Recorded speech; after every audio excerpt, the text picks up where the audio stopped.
Bismillahirrahmanirrahim.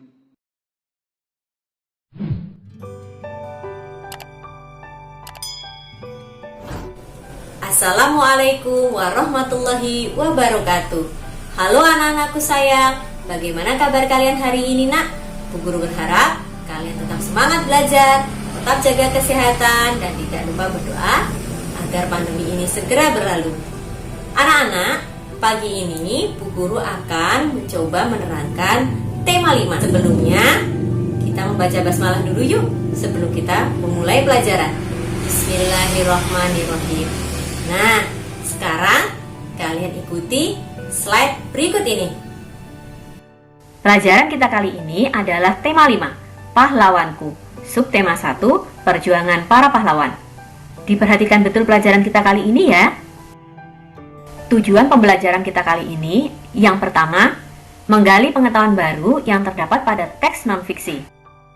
Kedua, kalian bisa mengidentifikasi kerajaan Hindu dan atau Buddha dan atau Islam di lingkungan daerah setempat serta pengaruhnya pada kehidupan masyarakat masa kini. Ketiga, menerapkan sifat-sifat cahaya dan keterkaitannya dengan indera penglihatan. Keempat, menyajikan hasil identifikasi kerajaan Hindu dan atau Buddha dan atau Islam di lingkungan daerah setempat serta pengaruhnya pada kehidupan masyarakat masa kini. Tujuan pembelajaran berikutnya, kalian bisa menyajikan laporan hasil percobaan tentang sifat-sifat cahaya. Tujuan pembelajaran yang terakhir adalah kalian bisa menyampaikan pengetahuan baru dari teks non-fiksi ke dalam tulisan dengan bahasa sendiri. Hari ini, kamu akan belajar tentang pahlawan. Bagaimanakah perjuangan para tokoh di masa kerajaan Hindu, Buddha, dan Islam? Menurut kalian, bagaimanakah sikap kepahlawanan yang mereka miliki? Sikap kepahlawanan juga tercermin dari perbuatan beberapa raja di masa kerajaan Hindu, Buddha, dan Islam.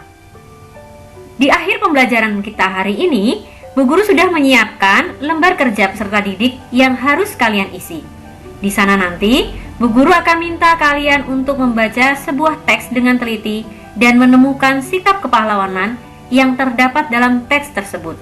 Dalam kehidupan sehari-hari, kita dapat menemukan beberapa perbuatan yang mencontohkan sikap kepahlawanan. Di antaranya, menolong orang lain dengan ikhlas, berani, dan gigih itu merupakan sikap yang dimiliki oleh para pahlawan.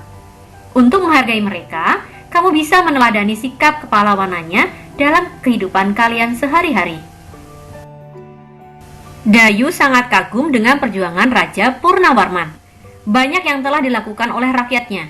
Sambil duduk di tepi kolam yang jernih airnya, Dayu masih memikirkan jasa-jasa Raja Purnawarman, terutama pembangunan saluran air. Ia berpikir, pasti saluran tersebut sangat bermanfaat bagi masyarakat saat itu.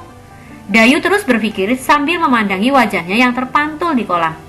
Tahukah kamu, mengapa Dayu bisa melihat dirinya di air kolam? Air kolam bisa memantulkan cahaya.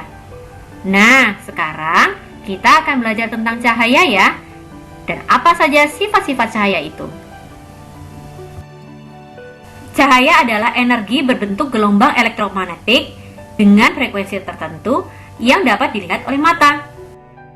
Sumber cahaya adalah benda-benda yang dapat menghasilkan cahaya. Misalnya matahari, bintang, lampu, dan api. Cahaya dapat kita bagi menjadi dua. Yang pertama, cahaya tampak, dan yang kedua, cahaya tak tampak. Sifat-sifat cahaya. 1. Cahaya merambat lurus. 2. Cahaya menembus benda bening. 3. Cahaya dapat dipantulkan. 4. Cahaya dapat dibiaskan. Dan yang kelima, cahaya dapat diuraikan. Kita bahas satu persatu. Yang pertama, cahaya merambat lurus. Sifat ini terjadi jika cahaya melewati satu medium perantara. Cahaya merambat ke segala arah dengan lurus. Contohnya, sinar pada lampu senter yang merambat lurus, sinar matahari yang merambat lurus ke bumi, dan berkas cahaya pada sebuah lubang yang terlihat lurus. 2. Cahaya menembus benda bening. Cahaya dapat masuk ke dalam rumah selain melalui celah-celah, juga melalui kaca jendela yang ada di rumah. Kaca yang bening dapat ditembus oleh cahaya matahari. Apabila kaca jendela rumah ditutup dengan menggunakan karton, maka cahaya tidak dapat masuk ke dalam rumah. Hal ini menunjukkan bahwa cahaya hanya dapat menembus benda yang bening. Bu Guru akan coba membahas lebih lanjut cahaya menembus benda bening. Kita mengenal ada yang disebut sebagai benda gelap. Benda gelap adalah benda yang tidak dapat meneruskan cahaya yang mengenainya. Contohnya batu dan tembok. Berdasarkan dapat tidaknya meneruskan cahaya, maka dapat dibagi dua. Ada yang bernama benda keruh dan ada yang bernama benda bening. Sifat cahaya yang berikutnya adalah cahaya dapat dipantulkan. Pemantulan cahaya dapat kita bagi menjadi dua, yaitu pemantulan teratur dan pemantulan baur atau difus. Sifat cahaya berikutnya adalah cahaya dapat dibiaskan.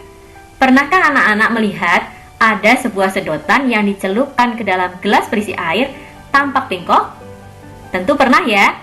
Mengapa hal ini bisa terjadi?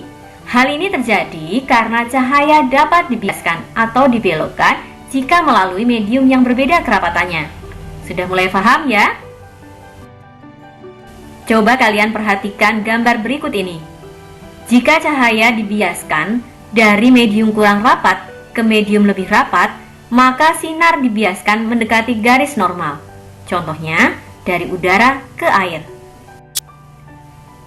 Sekarang coba perhatikan lagi gambar berikut ini.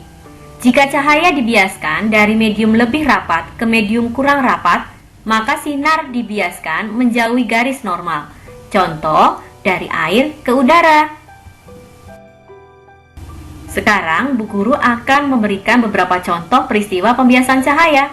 Mungkin kalian juga pernah loh mengalaminya atau melihatnya langsung. Yang pertama, ikan dalam akuarium yang terlihat besar dan dekat.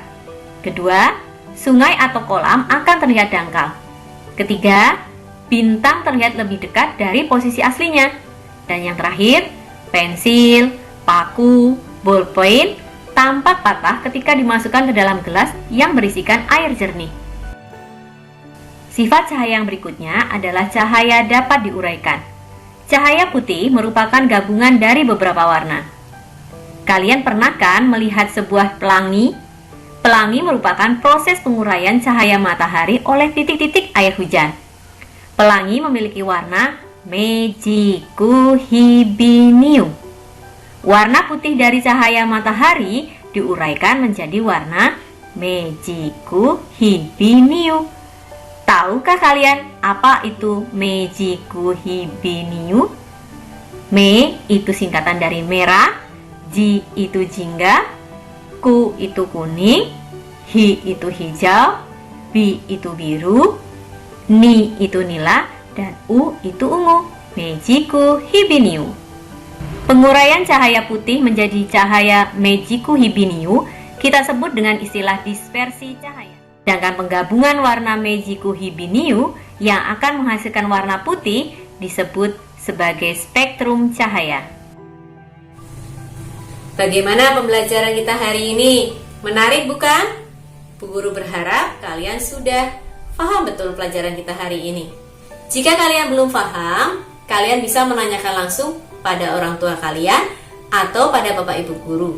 Dapat kita simpulkan bahwa pembelajaran kita hari ini, yang pertama, kalian sudah mengenal sifat-sifat cahaya. Yang kedua, kalian dapat meniru atau mencontoh sikap para pahlawan dalam kehidupan kalian sehari-hari. Kita akhiri pelajaran kita hari ini dengan membaca hamdalah.